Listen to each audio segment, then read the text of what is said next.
first thing that went through. I don't know. Maybe it's the whole like. Seems to be recording. Okay. All right. Alright. We gotta go back. Do we have to go back to the beginning? Tor, do you want to do it from the start?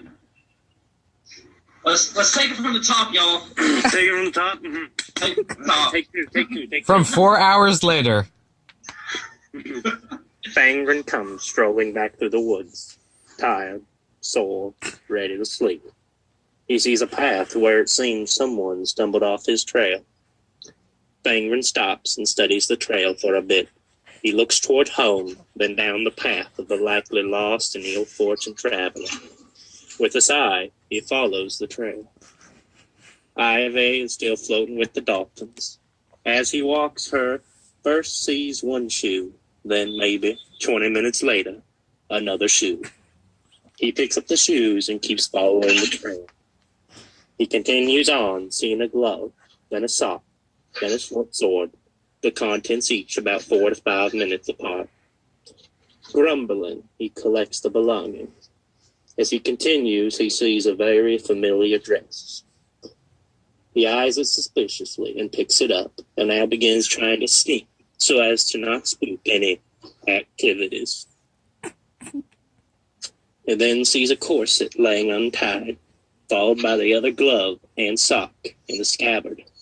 He could hear a faint mumbling. Fangren continues collecting the various articles and moving towards the sound. I'll sink! It is heard through the mumbling as he gets closer. Ivy, are you drinking your maid's tea again? Fangren speaks softly and sweetly in an unstartling way. She seems to be sound asleep, but wakes up when he shows up, instantly turning red. Oh, gosh! Fang, I was... She smiles at him through her blush, covering up with her hands best she could. Fang is startled, but smiles back at her. He extends out the clothes in his arms. Oh, Ivy, I'm glad I found you out here. You'd have gotten sick from exposure. Found by beasts, who knows? Here, get these on again. Hold on, I'm gonna stop and restart the recording so it doesn't get too long. Okay, continue. Why, Fang, don't you like what you see? She smirks, grabbing her clothes from him. Fangren blushes as well and stammers for a second. Actually, it's funny finding you out here. I need to talk to you about it. It's rather embarrassing, really. Oh, what do you want to talk about? She smiles up at you while she changes. Fangren doesn't seem bothered by her attire, when lacking or not, and twiddles his fingers instead.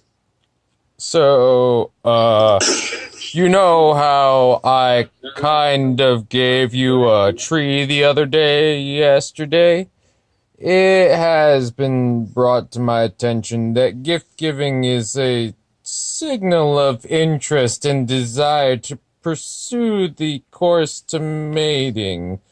I didn't know that at the time, and Reggie mentioned that your peculiar walk also happened to signal of that desire to mate. So I want to inform you that my gift giving wasn't given under those conditions. I was choosing you as I wasn't choosing you as a potential mate. He finishes and hangs his head low. Well, it's okay, Fangren. She steps up to him, looking him in the eyes. Her eyes have a spark of excitement. I know it wasn't... Why did I just get Southern? Don't worry, do it. I know it wasn't under those conditions, and I'm fine with that. Fangren lets out a sigh of relief. Oh, phew. Thank you. I'm so glad we worked that out. What? You knew that I wasn't approaching you for breeding, but still were approaching me? Of course. She smiles, brushing her hair behind her as she is nervous. Fangren's face turns a bright red. Oh, I don't know what to say. I've never been desirous to mate, so I wasn't expecting a proposition. You want me to father your offspring?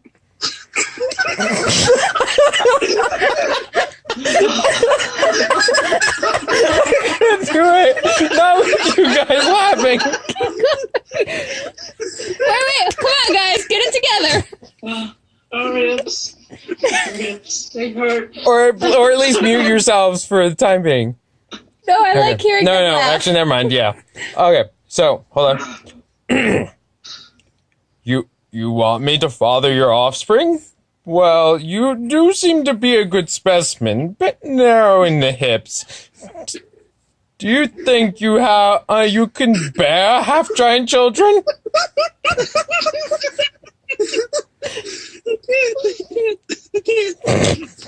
He is sweating a little bit and scratches at his beard. She just puts her fingers to his lips. Shh. Don't think about all that. She slowly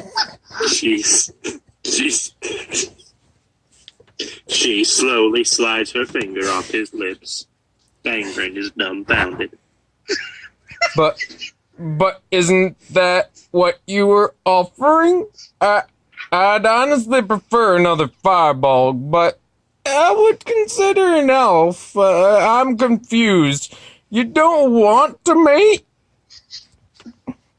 Oh, okay. Well, yes, I do. Just shh. She starts her other hand at the bottom of his shirt, the other sliding down from his face. Quit questioning and start acting. Fangren instinctively lurches backwards. Well, now, don't be hasty. You just got started too. Whoa, Parker,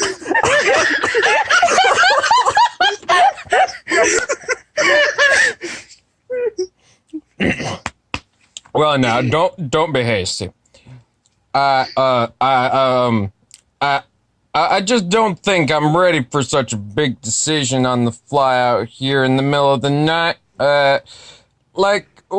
Would you move out with me? How many kids do you want? There's just too much to figure out.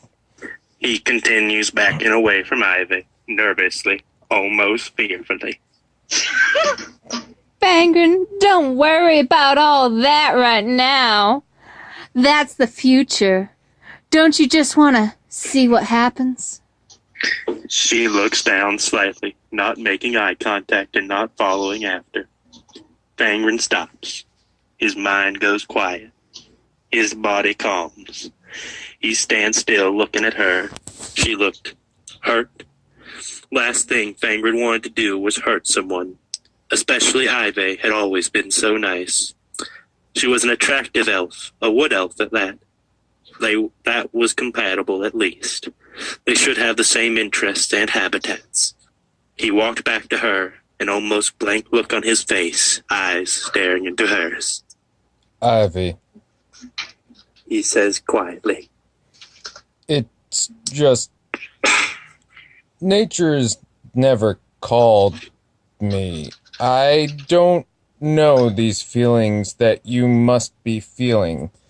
As your friend, I want you to be happy, and I want to help you. I'm afraid I don't know how in this case. I don't understand the pleasures of mating frivolously. I hear the words and can comprehend that people do it. I don't get it, but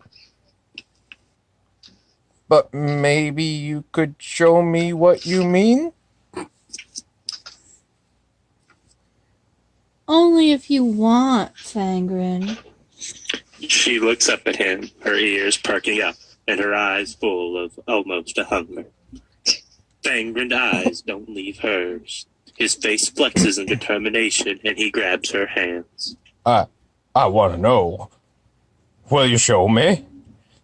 I want to know what these about these strange tendencies.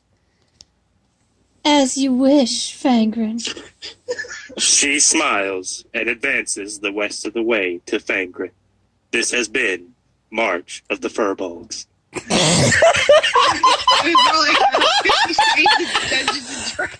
posting this in general. Shit on the water.